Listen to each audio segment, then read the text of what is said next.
Assalomu alaykum. Mana bugun xudo xolasa Windows 10 ni sozladik.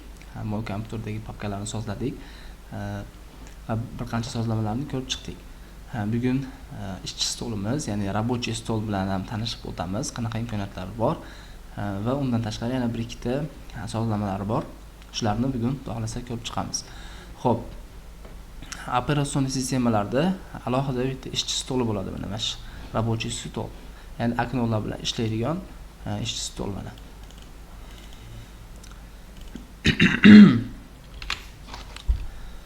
Shunga o'xshagan mana ishchi stollari bo'ladi.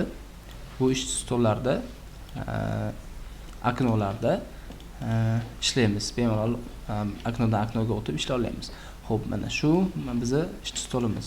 Значокlarni ko'rib o'tganmiz. Mana bu yoqqa bu yoqqa surishimiz mumkin. Birorta programmani o'rnatsak, ishkani o'ng tarafini bosib, дополнительный bosib, xo'p, принцип расположения fayli qilib turib, bu yerdan ishkani o'ng tarafini bosib, отправить bosib, robotsga chiqarishimiz mumkin birorta programmani.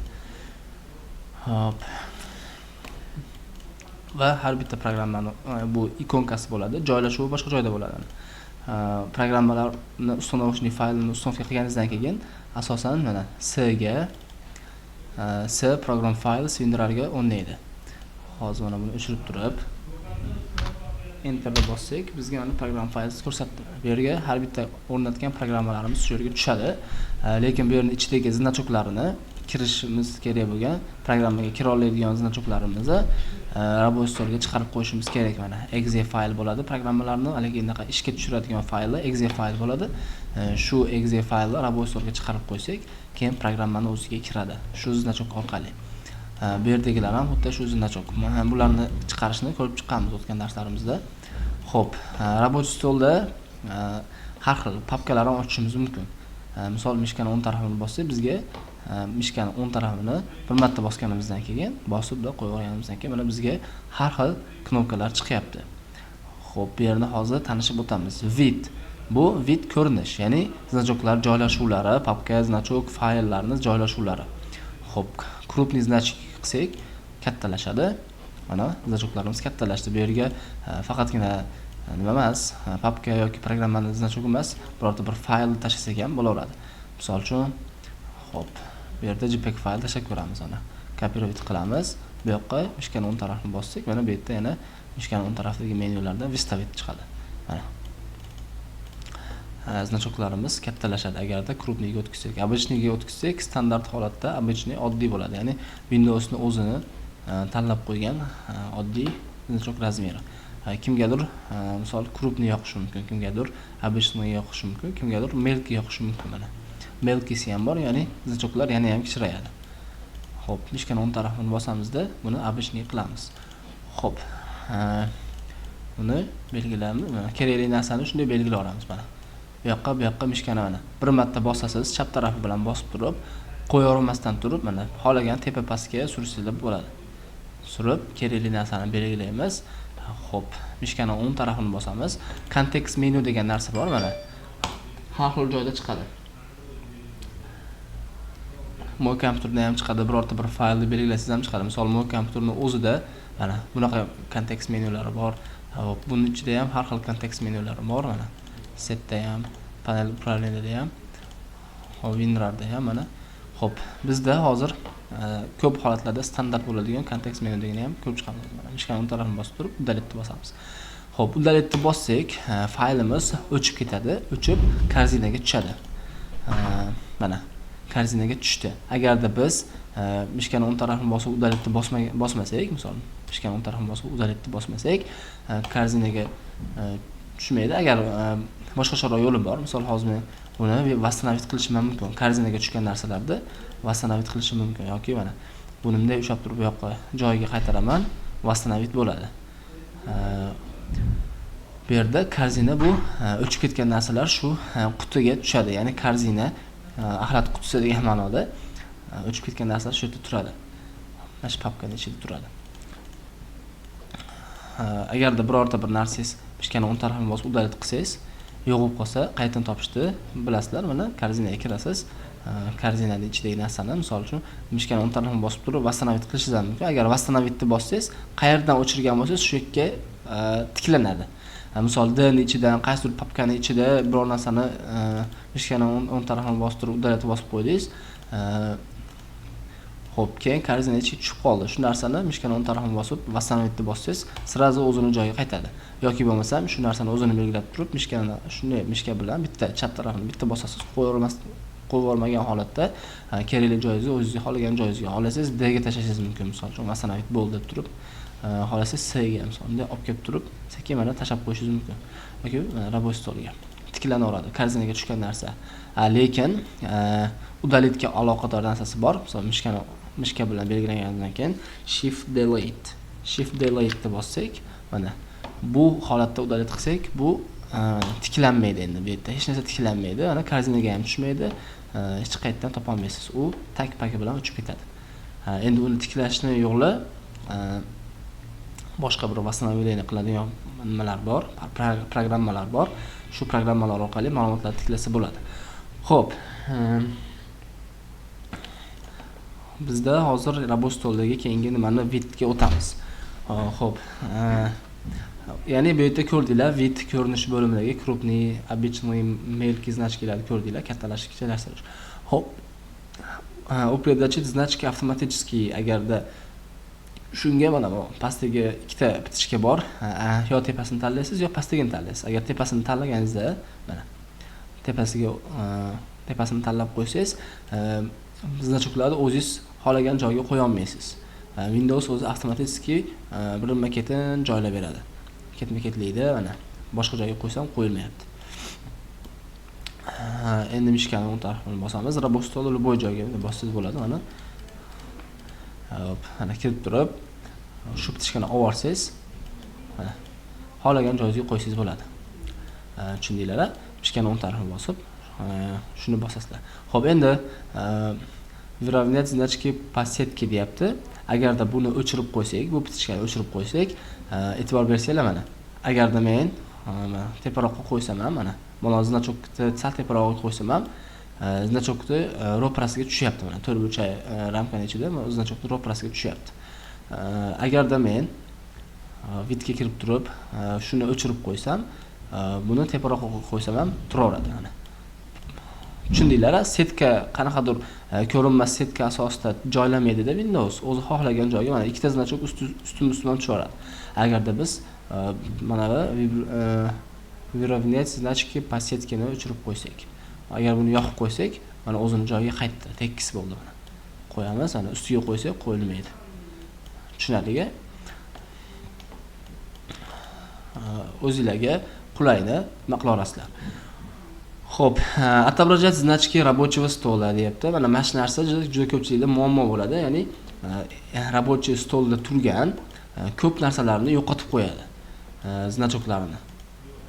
Bilmasdan mishkani o'ng tarafini bosadi, vidga kirib turib, отображать значки рабочего stolani bosib qo'ysa, значоklari umuman ko'rinmay qoladi. Belgilashga ham imkoniyati bo'lmay qoladi mana. Shu narsani o'chirib qo'yishsa, значокni yo'qotib qo'yadi, ko'p narsalar o'chib ketdi deb juda ko'pchilik oldimga keladi. Shunda oddiy mishkani o'ng tarafini bosib, vidga kiraman, отображать значки рабочего stolani bossam, bu yerda значкаlar paydo bo'ladi, значокlar. Xo'p, endi keyingisi vid bo'limini tushundik. Sortirovka bo'limi bor. Bu yerda shu значокlarimizni sortirovka deydi, saralab qo'yadi. Nom asosida, misol uchun imya, nomiga qarab. Misol uchun maktabda jurnalda o'quvchilar yozsa, familiyasiga qaraydi. A harfi bilan boshlanganlar birinchi o'rinda, keyin A dan keyin B, B dan keyin alfabet bo'yicha joylashadi familiyalar. Bunda ham xuddi shunaqa. Sizni papkalaringiz, fayllaringiz, значоklaringiz hammasi o'zining nomiga nisbatan joylashadi. Misol uchun sortirovkaga kirib turib, imya bossam, imya orqali ketyapti mana. Xo'p, mishkani bosib turib, sortirovkaga kirib turib, razmer orqali qilsam, qaysini razmeri kattaroq bo'lsa, shu birinchi o'ringa tushadi. Undan kichkinasi keyinroq, undan kichkinasi yana keyin, yana kichkina bo'lib, eng kattasi tepaga chiqib ketadi. Xo'p, mishkani o'ng tarafini bosamiz. Keyingisi mana tip element deyapti. Ya'ni elementni shu fayl bo'ladimi, papka bo'ladimi, shu element deyiladi. Shu elementni formatiga qarab joylashtiradi. Tip, ya'ni turiga qarab turib buni. Этот kompyuter birinchi o'rinda turyapti. Buni o'zi tanlayapti. Xo'p, endi sortirovka kirib turib, data изменения kirsak, qachon yangilanganiga qarab, misol uchun o'tgan yilgi narsalar birinchi o'ringa chiqadi. Endi bu yerda hammasi yangi, eng oxirgi qilingan nimalar birinchi o'rinda ketyapti bunda. Oxirgi qo'yilgan narsalar, misol bularni kecha qo'ygan bo'lsam, bu bugungi qo'yilgan, shuni birinchi o'ringa ko'rsatyapti. Tushundinglar? Xo'p. Imya qilib qo'yaveramiz, mana imyadan boshlansa, mana turaveradi. Xo'p, keyingi kontekst menudagi keyingi nimani ko'ramiz. Obnovit. Bu yangilash. Bossangiz sizga bilinmaydi, mana bir marta obnovit bo'ladi, ya'ni yangilab qo'yadi рабочий stol. Bu kontekst menyumizda shunaqa narsasi bor. Xo'p, endi выставить ярлык, отменить перемещение degan narsalari bor. Bu asosan kopировать qilganda, ya'ni birorta bir nusxani kopiya qilganda kerak bo'ladi. Misol, D dan birorta narsani olaman, D danmi qayerdan bo'lsa ham. Xo'p, birorta bir ishni hozir olamiz. Xo'p, mana misol uchun shu faylni mishkani o'ng tarafini bosamanda, kopировать degan knopkani bosaman va mishkani o'ng tarafini rабочий stolga o'tib turib, mishkani o'ng tarafini bosib выставить mana. Agarda отменить перемещение qilsak, xo'p, выставить o'zi ochiq bo'ladi agar kopировка qilmasak. Hozir buni выставить qilamiz. Mana bizga tushdi. Shunaqa holatda. Выставить shunaqa, ya'ni kopировка qilingan narsalarni выставить deydi, qo'yadi, ya'ni joyiga tushiradi. Endi выставить ярлык. Shu narsani kopировка qilayotgan narsangizni ярлыкini tushirib beradi. Ya'ni bunda bossangiz, mana oddiy ярлык bo'ladi, ya'ni bu ярлык bu yorliq xolos, hali tag emas. Xuddi mana bunga o'xshagan narsa. Misol uchun bu o'zini faqat yorlig'i расположение faylga kirib turib, agarda biz WinRARni o'chirib tashlasak, misol uchun hozir shift delete qilib o'chiramiz. Bu yerdan o'chdi, lekin programmani o'zi o'chmadi. Programma hali ham shu yerda turibdi mana. Yorlig'i o'chdi xolos, значок. Xo'p, program faylida programmamiz o'zi ishlab turibdi. Yana bir marta mishkani o'ng tarafga bosib, отправить рабочий stol qilsak, bu yerga yorlig'i chiqadi, ya'ni ishlatsak bo'laveradi. Ishlatsak bo'laveradi. Prosta bu yorliq hisoblanadi, ya'ni yaрлык. Bizga qanchadir muddatga programmani o'zini tagidagi nimani topib berishga kerak bo'ladi. Xo'p, bu faylimiz ham xuddi shunaqa yaрлыгini o'zini chiqarib berdi. Ya'ni rasmda o'zi tagi boshqa joyda. Расположение fayli qilsangiz, ya'ni joylashuv, rasmda joylashuv mana. Bu prosta yorliq. Lekin agar kopировка qilib выставить qilsangiz, buni nusxa oladi. Yorliq faqat yorliq edi, ya'ni u nusxa emas, asl nimasi emas. Buni kopировка qilib turib выставить qilsangiz, asl nusxasi kopiya bo'ladi. Ya'ni bu ham bitta asl nusxa, bu ham bitta asl nusxadan hosil bo'ladi. Yorliq boshqa, ya'ni asl nusxa emas hisoblanadi. Xo'p. Keyin mishkani o'ng tarafini bosamiz, mana. Xo'p, выставить ярлык tushundik. Endi mana отменить копирование deyapti. Birorta narsani kopировка qilib turib, qayergadir выставить qilmoqchi bo'lsangiz, keyin o'yladingiz, bu narsa kerak emas narsa. Kopировка qilmayman desangiz, mana shu kopирование-ni, ya'ni nusxalashni отменить qilib yuborsangiz bo'ladi. Ya'ni nima desam bo'ladi? Отказ qilib yuborsangiz bo'ladi. O'zbekchasini topolmadim. Отменить, отмен qilib yuborish, отказ qilish, ya'ni kopировка qilinmasin degan ma'noda shuni отменить qilamiz. Mana hozir bizda ne udalsa deyapti. Xo'p, отмен qilib qo'yamiz. Xo'p, mana bizda yo'qoldi. Endi sozdать bo'limi bor. Sozdать bo'limida papka, ярлык, mana rasmlar, arxivlar, shunga o'xshagan narsalar sozdать qilsa bo'ladi. Ya'ni sozdать degani o'zbek tilida yaratish degan ma'noni bildiradi. Birorta bir papkani hosil qilishimiz mumkin. Mana yana kelib turib birorta bir ярлыкni hosil qilishimiz mumkin. Bu yaрлыкка qaysidir programmani nima qilishimiz mumkin. Xo'p, obzor bosamiz. Misol uchun birorta bir WinRARni okey qilib turib dalya qilsak, готов. WinRAR 2. Bu yorliqdan bizda 2 ta bo'ldi. Birorta bir programmani aktivlashtirmoqchi bo'lsak, shunaqa sozdать ярлык qilib turib qilsak ham bo'ladi. Xo'p, buni undayib qo'yamiz. mishkani o'ng tarafini bosamiz, yana sazzatga kiramiz. Xo'p, keyingisi tachechniy rusynik deyapti. Mana bu yerga kirib bossak, bu pustoy rasm. Pustoy rasm hosil qilib beradi. Xo'p, shunaqa holatda rasmni o'zini hosil qilib beradi pustoy holatda. Mana papkamiz ham pustoy-ku. Birorta bir ichida bor papka emas, birorta narsasi bor, birorta bir ma'lumot bor papkani hosil qilmayapti, pustoy papka hosil qilyapti. Bu ham xuddi rasmga o'xshagan shunaqa narsa. Xo'p, endi arxiv WinRAR. WinRARda ham o'zini pustoy arxivini ochib beradi. Buni ichiga nimadir solsangiz bo'ladi. Misol uchun papkani o'zini bunday solib qo'ysangiz, arxivga soladi. Okey, bosamiz, mana arxivatsiya qildi. Mana papkaning ichida nol papka bor. Shunaqa holatda, ya'ni pustoy. Sazzat bosganimizdan keyin pustoy narsalarni bizga hosil qilib beradi. Mishkani tarafini bosib, sazzatga kirib turib mana. Xo'p, dokument formati RTF deyapti. Bu RTF Word nimasiga o'xshagan, Word programmasiga o'xshagan qanaqadir tekstlarni yozib sahnaga qilib qo'ygani kerak bo'ladi. Bu ham pustoy holatda ochildi mana. Bu yerga misol nomini o'zgartirib qo'yishimiz mumkin. Xo'p, shekillarni bosib o'chirib yuboryapman. Keyin sazzat tekstviy dokumentga kiramiz. Bu tekstlarni sahnaga qilib qo'ysangiz bo'ladi. Kirib turib, birorta bir tekst yozib sahnaga qilib chiqib ketishingiz mumkin. Mana sahnaga qo'yamiz. Xo'p, shekillarni o'chiramiz.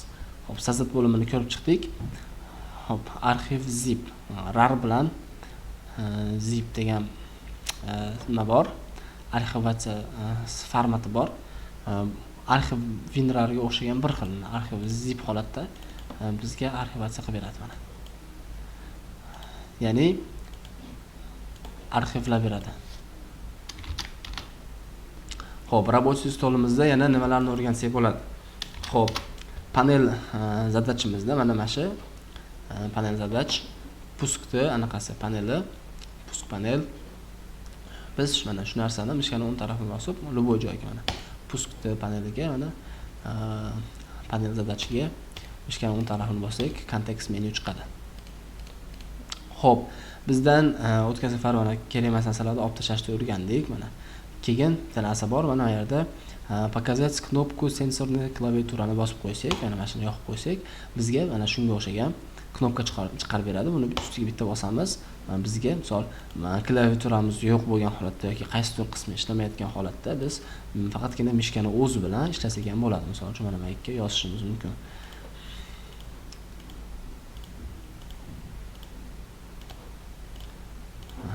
Enterda bosamiz.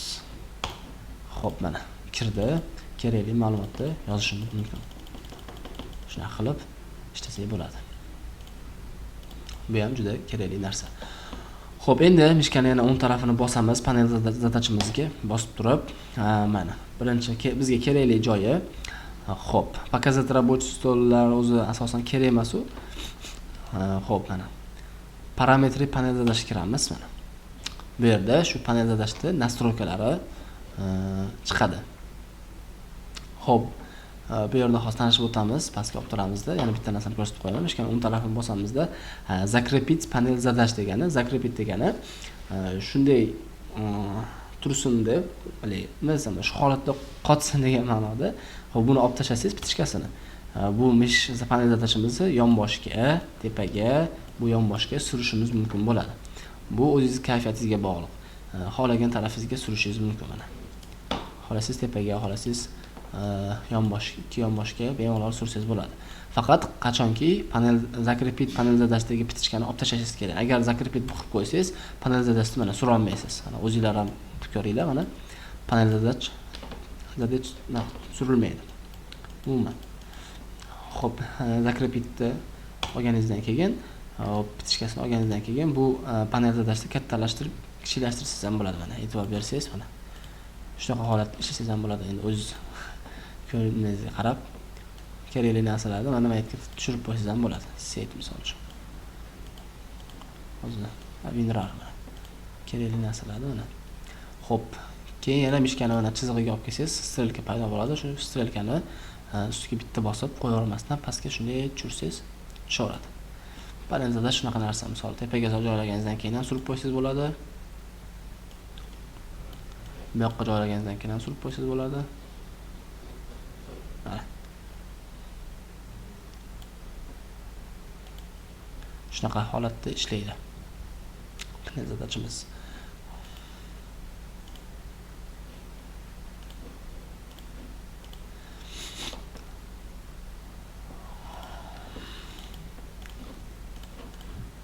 Men uni pastga tushirib qo'yaman va ishga o'ntarafini bosib zakrepiy qilamiz. Xo'p, endi shu panel zadachimizning nastroykasiga kiramiz. Xo'p, nastroykasida mana tepasiga chiqdik. Mana zakrepiy panel zadach. Mana shu narsani hozir ko'rdik. Mana mishka o'ntarafini bosib zakrepiy bitishga bor. Shu yoqiq turishi kerak. Agar o'chirib qo'ysangiz, mana ko'rdingiz, mishka o'ntarafini bosib, mana o'chiq bitishga yo'q, xolagan tarafga sursangiz bo'ladi.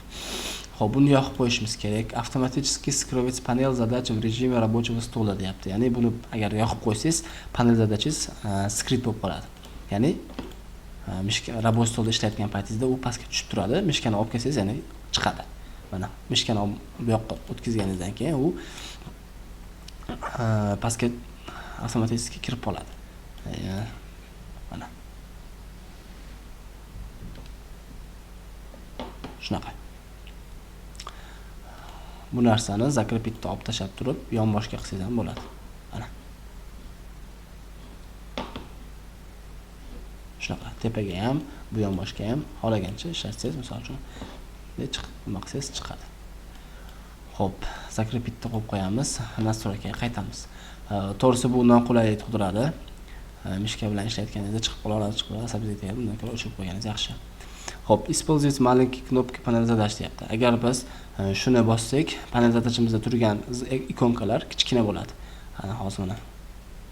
E'tibor bergan bo'lsangiz, znachoklarimiz kichraydi. Bu ham o'zingizning kayfiyatingizga qarab, xohlasangiz kichraytirib ishlaysiz, xohlasangiz kattalashtirib ishlashingiz bo'laveradi. Mana. Shunaqa holatda xohlasangiz kichraytirib, xohlasangiz kattalashtirib ishlashingiz bo'laveradi. Bu yerda yana kerak bo'ladigan narsasi mana bular shunday qolaversin. Uncha katta farqi yo'q. Xo'p.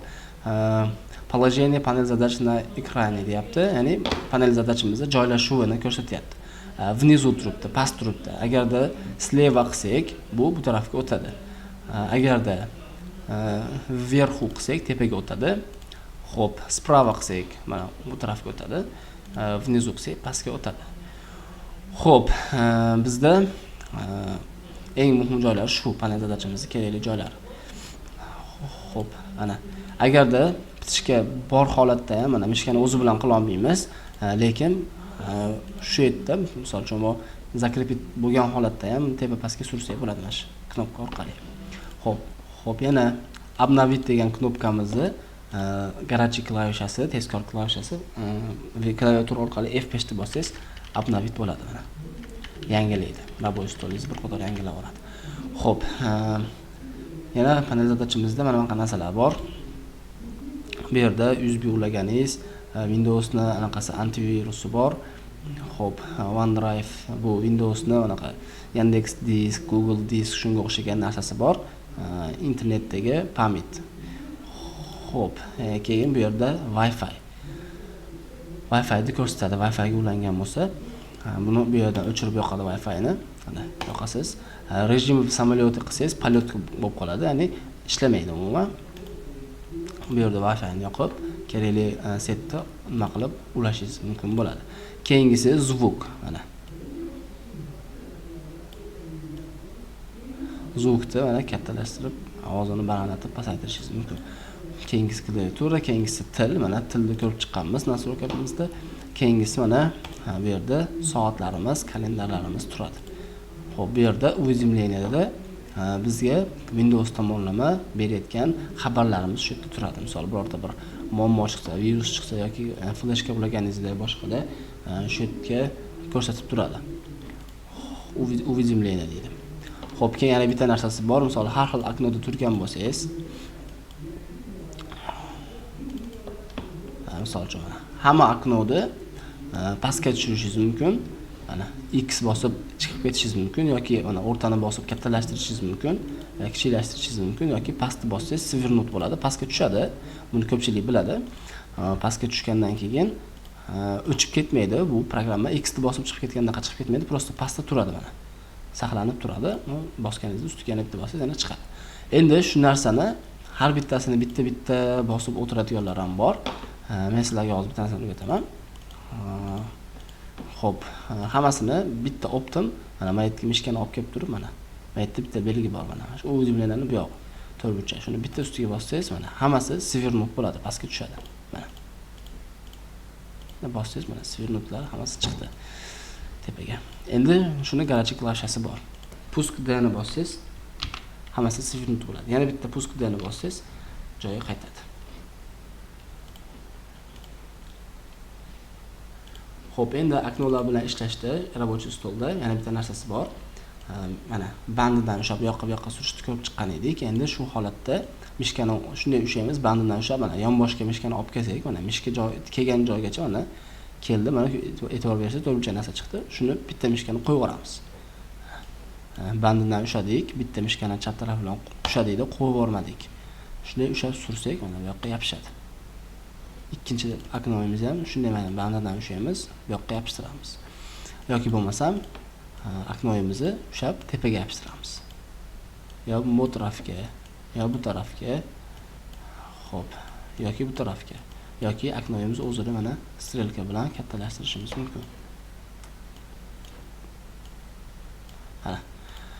Xo'p, endi shuni garachik klavshasini ko'rib chiqamiz. Pusk knopkasi bor, Ctrl va Alt o'rtasida pusk knopkasini bosamiz. Bosib turgan holatda strelkaning tepasini bosamiz. Kattalashadi, pastini bosamiz. Hali strelkamiz bor, bu yoqda raqamlarda chap tarafida pastda turadi.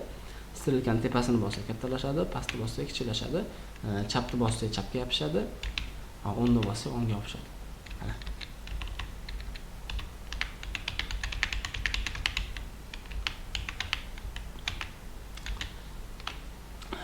X qilib chiqib ketamiz. Oknolar bilan ishlayotganda shu narsalar kerak bo'ladi. Pusk tepa kattalashtiradi, past kichikashtiradi. Tepa.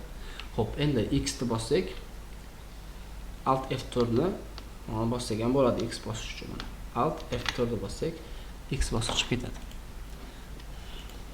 Kerakli narsalarni, programmalarni hozir puskga kiramiz. Kerakli programmalar mishkani o'ng tarafini bosib, дополнительно kirib, prойти к расположению файла kiramiz. Mana kirganimizdan keyin mana programmani chiqarib berdi. Mishkani o'ng tarafini bosib, отправить рабочий stol qilishimiz mumkin va bu chiqqan nimani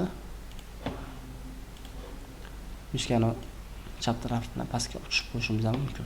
Mana kerakli programmalarni hammasini mishkani yordamida bunday olib kelib pastga tushirib qo'yishimiz ham mumkin. Keyin bu yerdan zilnochog'ini o'chirib yuborsangiz ham bo'laveradi. Misol zilnochog'ini o'chirib yuborib turib, mana shu pastdagi orqali kirishingiz ham mumkin. Unda kirasiz, programmaga kiraveradi. Hop, buni olib tashlash uchun mishkani o'ng tarafini bosasiz, открепить qilasiz. Yana mishkani o'ng tarafini bosasiz, открепить qilasiz. Xo'p, rабочий stol haqidagi darslarimiz bugun inshaalloh tugadi. Keyingi darslarda mo'y kompyuterni va keyingilardan panel upravleniyalarni ko'rib chiqamiz, xudo xolasa. Keyingi darsda ko'rishguncha xayr salomat bo'linglar.